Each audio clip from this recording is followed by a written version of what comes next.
All right, guys. So in this section, real quick, we're going to run some numbers in Phoenix, which is my current hometown. So right now, I set the limit to 400,000, and I put multiple dwellings as my filter. So when you talk to your agent, depending on how the MLS works in that city, make sure you have multiple dwellings, multifamily. Those are kind of how it works when you're looking for properties that have more than one address or more than one apartment. Right now, the Phoenix market is outrageous. Uh, it's appreciating really quickly. People are anticipating there is going to be a drop, but in terms of like a 10-year hold, which is the strategy that we're going to be playing, is a buy and hold. Um, it's I would say with low interest rates, we're going to see even more of an appreciation multifamily property, especially with the facts that Phoenix is one of the fastest growing cities. Lots of jobs are being created here. But let's go ahead and just real quick analyze this area before I get into all the economics that are going on. So I wanted to make sure that I kept my filter as broad as possible. It's like, what's my budget? 400 grand, multiple family dwelling. Anything that's active, we don't want to look for under contract backups, active contingent, none of that stuff. We just want active properties that do not that are ready to for sale. So we looked around and so far I'm thinking 315. Hey, that's a good number. And I'm going to go ahead and click on the listing. All right, so what we're going to do is validate the numbers. If you recall from the listing, you go to details tab.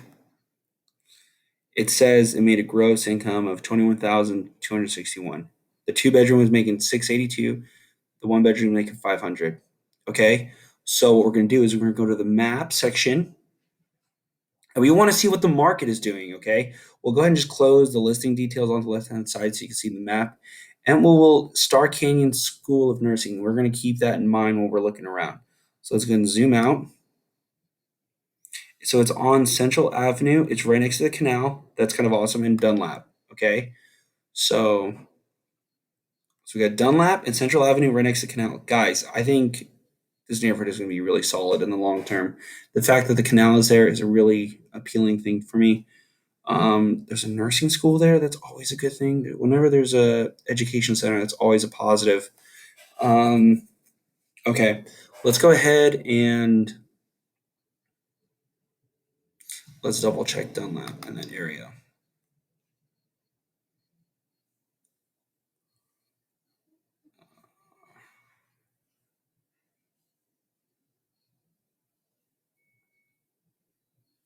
Okay.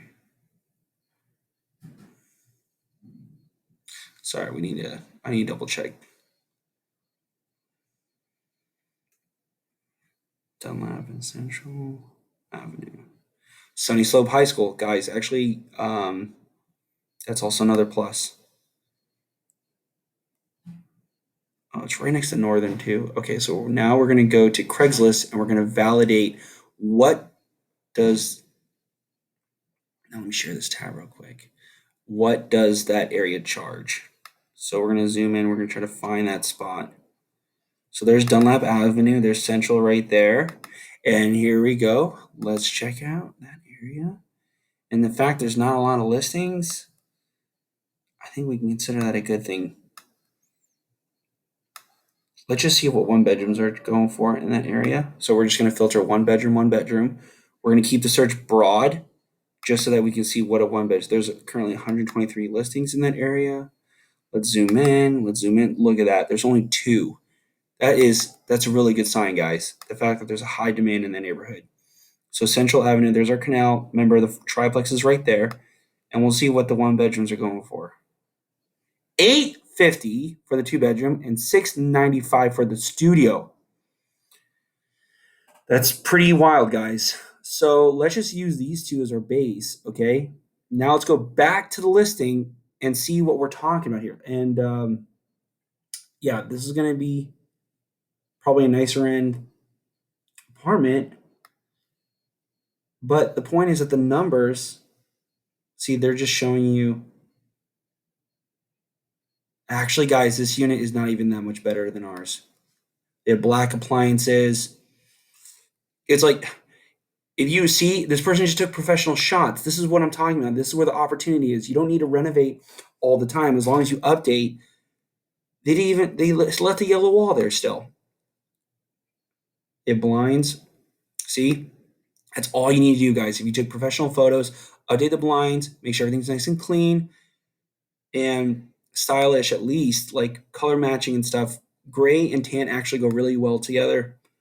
Um, let's say if you had like some oak cabinets and you painted them a dark gray with the tan flooring, uh, and then yeah, but this is perfect. And this they're getting two 850 for that, guys. Okay, so that's a great sign. So even if we go back to the other listing, we can charge more. So let's go ahead and check that out.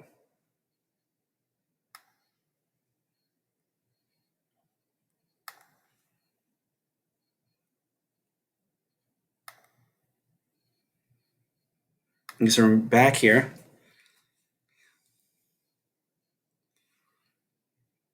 The point is this, okay? You saw 695 for the studio and 850 for the two bedroom, okay? So if you put the two bedroom up to 825, and then you put the one bedroom for 625, okay?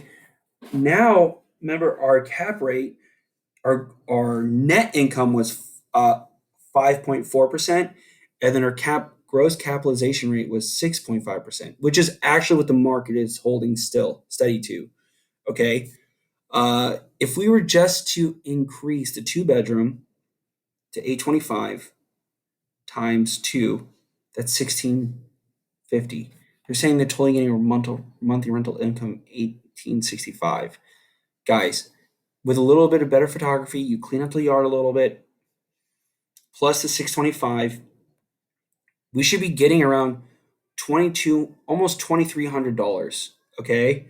This landlord is getting 1865. So if you do 2,275 times 12, you're getting 27 grand a year. This person's currently getting 21,000. You divide that by 315. Now we're up to 8.6, almost 9% gross cap rate. And I would assume your operating expenses. The other thing too is his operating expenses seem super high. Management expenses, yeah. See, you don't have to have all these expenses because you're going to be living on the property. So those are some of the really optimistic things about long term. The fact that there's so much growth that this person's missing almost. They're undercharging by almost 33% if you think about it. So these are the kinds of things that you need to be creative about. It's like, guess what? If you give this guy 315 or even 310, the fact that it's been on the market for one day and you offer 315, you're fine because you can turn around and just increase the rent because you know the numbers are there. All I did was just went to Craigslist and validated that the one bedroom and the two bedroom, you can even charge more just by taking professional photos. That was the only difference between this listing and the listing that we saw on Craigslist. So I'm going to put a summary at the end, but guys, I I would actually consider putting an offer on this property just because it's 315. And if you're a W-2 employee with a job, this is going to be a way better rental income than a single family house. And good luck trying to find a single family house for 315 that makes this money. All right, thanks a lot, guys. We're going to go ahead and on to the. All right, guys. I can normally do this in Excel, but I'll just kind of give you a visual of like what an FHA loan is going to look like for this property. Okay. Remember, the FHA loan is based on your income. So we'll say the listing price was 315. So the down payment is going to be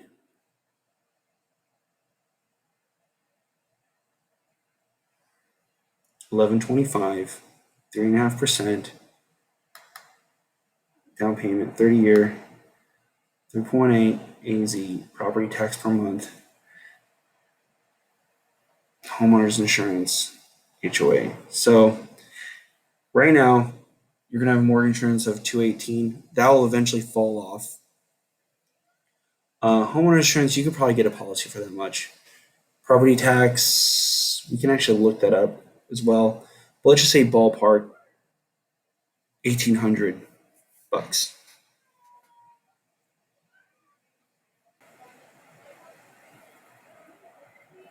Okay, here we go, guys. So if we look right now, if we increase it to 2,275, we should be making around $468 a month.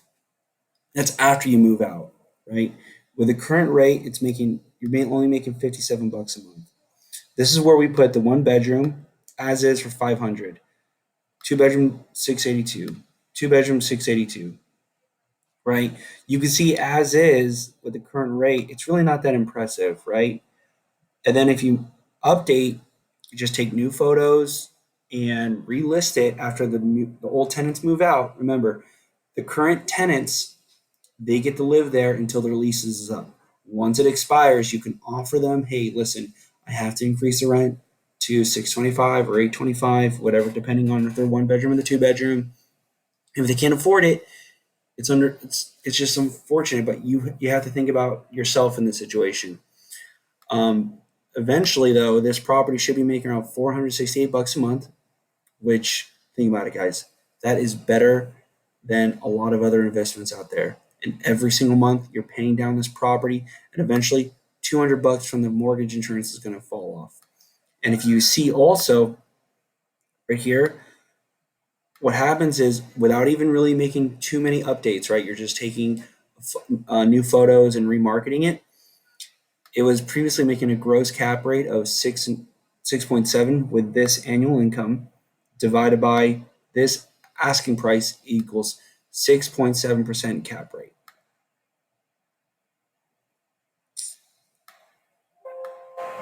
Okay. If you take the asking price still divided by the new annual income, okay, we're going to get basically 8.7. That comes up to a 28% increase. Guys, that's the kind of stuff that we're talking about. Whereas you're not going to be able to have a job one day and you're going to be able to increase your income by 28%. This is what we're talking about. If you build a rental portfolio over time, right? The market gives you your income as long as you create value and offer a service and a product that people need and meet people's needs. That's where the most value is generated. This is where I'm talking about, where it's like your financial security is dependent on offering value. And the market, you don't get to decide what's valuable. Okay, the market tells you what's valuable. The market is saying we need houses. We need a two-bedroom apartment for 825. We need a one-bedroom apartment for 625. And then if you serve the market those apartments at that price point, the market's going to give you a 28% increase in pay. That's what we're talking about. We're creating value in exchange for money. And this is where, if I am a young buck and I'm single, even though this property is not, these numbers are nowhere near as good as what they were in like 2011, 2012. But this is better than owning a single family house and not making any money at all. And you're still getting tax benefits. You're going to be destroying your 401k. In about 5 years, your mortgage is going to go down, your rent's going to go up and up and up. And as long as you keep maintaining that property and creating value, it's going to be limitless for you. So this is a decent property. These aren't the best numbers, but I would say that these numbers are pretty good. And if I was a young buck again thinking about this, I would absolutely consider this property.